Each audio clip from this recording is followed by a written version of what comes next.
Kasi meron din atang isang vlogger, parang isang abogado. Lan. Sabay daw po ng pagharap sa maraming hamon. Dumalo daw po sa event na yun sina Congressman Gregory Kilili Camacho Sablan ng Northern Marianas. Platform lang yun. Sa isang platform lang po yun. Kaya kung susumahin mo siguro, baka 15 to 20 million. Pwede po yun. Mga ganon. Isa napaka-mapuwersang motivation yan, Jen. Well, kung totoo ang sinasabi mo na napakalaki ng kita pala riyan, nagkakaroon ng kulay yung opo. paraan ng kanyang pagtulong.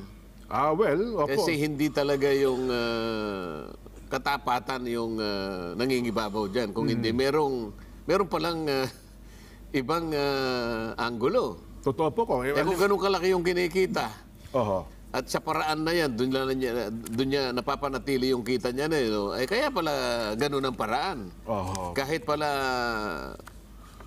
wala sa hulog, sabi nga natin. Opo. Dahil sa wala namang personality, walang authority, nakakagawa siya ng ganyan. Kaya pala yung kanyang pantakot ay ganun na lang.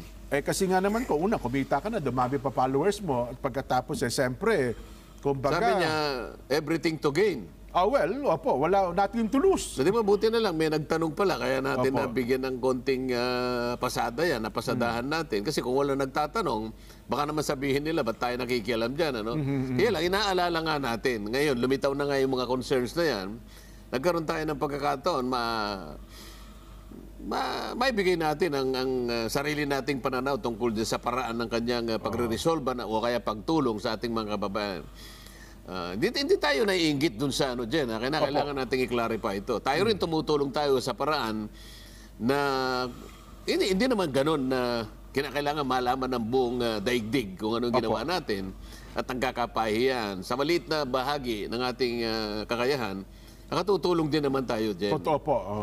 At least wala tayong napahiya kung ano ha. Hindi nga lang tayo kumikita dyan. Ano? Nauutangan pa nga minsan ko.